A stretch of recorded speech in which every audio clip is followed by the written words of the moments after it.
네, 안녕하세요. 여러분들 반갑습니다. 금융과 에너지 업종을 누구보다 쉽게 알려주는 데이언 멘토 권혁철입니다.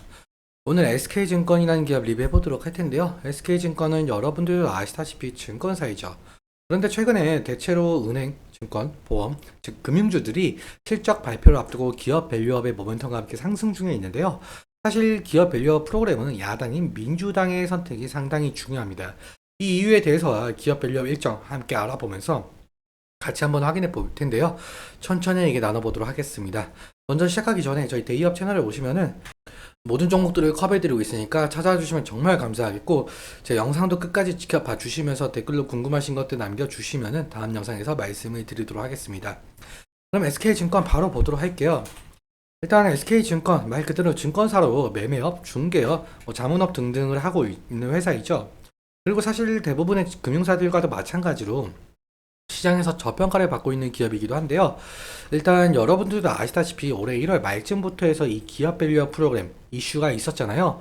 주요 내용을 좀 짤막하게 살펴보자면 상장사의 주요 투자지표를 활용해서 시가총액 및 업종별로 비교 공시하고 상장사들에게 기업가치 개선 계획을 공표하도록 권고하고 기업가치 개선 우수기업 등으로 구성된 지수개발 및 상장지수 펀드를 도입하겠다라는 내용이었습니다.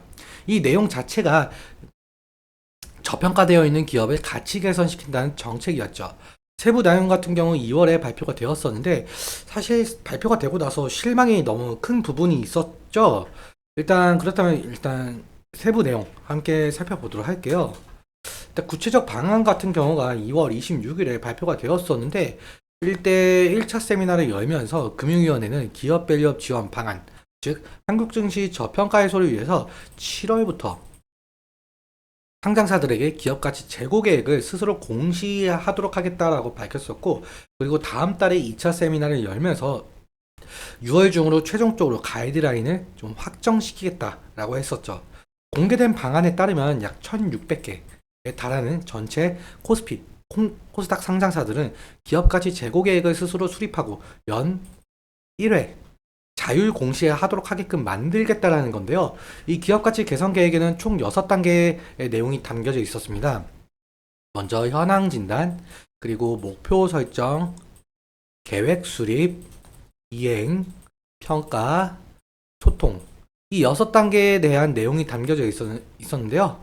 그리고 매년 우수기업에게 표창까지 준다라고 한답니다. 그런데 사실상 이 기업들 공시 같은 경우는 2024년 하반기부터, 그리고 지수 개발 같은 경우는 3분기에 완료가 되고, 공시 인센티브 같은 경우는 뭐 내년부터라는 내용 때문에 실제 시행 시기까지 너무 기나긴 시간이 걸린다라는 평가를 받았죠. 그래서 기업 밸류 프로그램이 좀 기대에 미치지 못한다라는 말이 나오면서 저평가 종목들이 상승했던 실망 매물을 좀 상당히 뱉어낸 부분이 있었습니다. 그런데 며칠 전에 최상모 기재부 장관께서 미국 워싱턴에서 기자 간담회에서 말씀해 주신 게 있던데, 이 기업 밸류업 프로그램은 좀 변함없이 추진할 거다라고 밝혔었죠. 그래서 현재 뭐 저평가를 받고 있는 종목들이 어느 정도 상승이 나오고 있는 모습이 보여주고 있는데, 그리고 이틀 전 오후에 이 기업 밸류업 자율 공시를 하반기에서 5월로 앞당긴다라고 하면서 이 기업 밸류업 정책에 좀 속도를 내고 있는데요. 이 이유에 대해서 좀 최근 윤석열 정부의 뭐 총선 참패라든지 고금리 지속, 중동의 지정학적 위기가 겹치면서 국내 증시가 약세 기조를 보이고 있죠. 그래서 정부에서는 이 기업 밸류업 프로그램을 좀 속도를 내면서 증시 안정화를 시키려고 하는 목적이 큰 것 같습니다. 그런데 사실상 이 기업 밸류업 프로그램 자체는 이 정부의 정책만으로는 시행을 할 수가 없거든요. 사실 야당인 민주당의 선택이 가장 중요합니다. 이 이유에 대해서 좀 말씀을 드려보자면, 야당인 민주당 측에서는 이 정부의 기업 밸류업 프로그램을 좀 반대하는 입장은 아니었으나, 민주당 측에서는 좀 소액 주주 권익을 보호를 위한 정책, 즉 기업들과의 이익과 반대되는 상당한 내용을 가진 정책을 좀 공약을 한 바가 있었습니다. 그래서 기업들의 자발적 주주환원 노력과 세제 혜택에 초점을 맞춘 정부와 여당의 정책 방향과는 큰 차이가 있었는데요. 근데 앞서 말씀드린 대로 4월 총선에서 여당인 국힘이 참패를 했고 야당인 민주당이 승리했죠. 그래서 더욱더 현 정부의 기업 밸류업 정책이 제동에 걸릴 것이다라는 시장 평가가 있었습니다.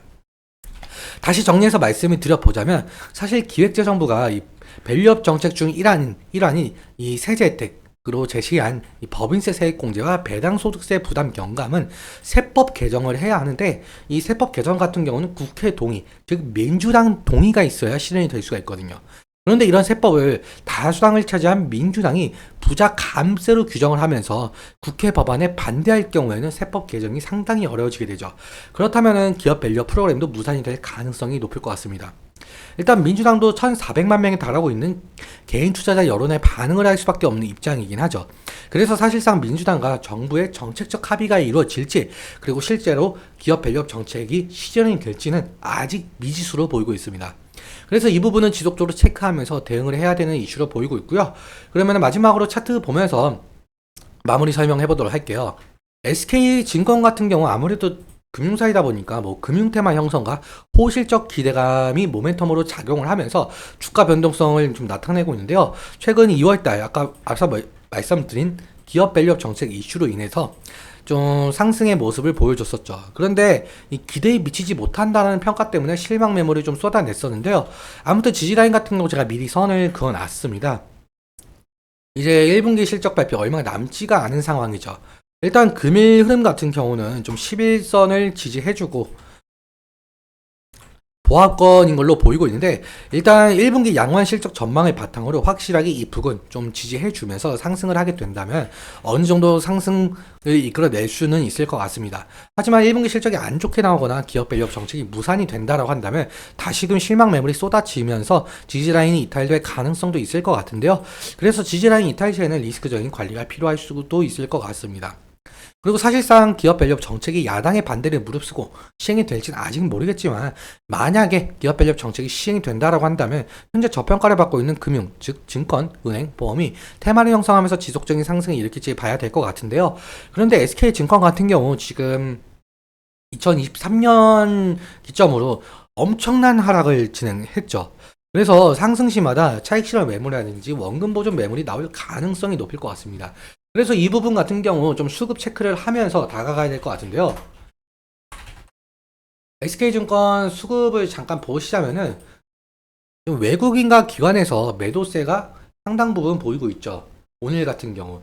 그런데 외국인 같은 경우 한 달 사이에 상당한 매도세를 보이고 있습니다. 반대로 개인이 좀 매수를 보이고 있는데, 지금 외국인이 이렇게 매도세가 나오고 있는 것을 보아하니 지속적인 외국인 매도세가 나오게 된다면 더욱더 하락할 가능성도 있겠죠. 그리고 개인의 매수세가 지금 매도세로 돌아간다라고 한다면 지금 상당한 매물이 쌓였기 때문에 이 부분도 원금 보존 매물로 나올 가능성이 높을 것 같습니다. 이 부분 확인해 주시면서 오늘은 여기까지 말씀을 드리고, 오늘 내용 여러분들께 도움이 되셨다면 구독과 좋아요 부탁드리고, 말씀드린 내용과 차트적인 부분에 대해서는 제 개인적인 견해가 있을 수밖에 없기 때문에 여러분들의 주관적인 견해와 함께 투자에 현명한 선택하셨으면 좋겠습니다. 오늘도 시청해주셔서 감사하고, 지금까지 멘토 권혁철이었습니다. 감사합니다.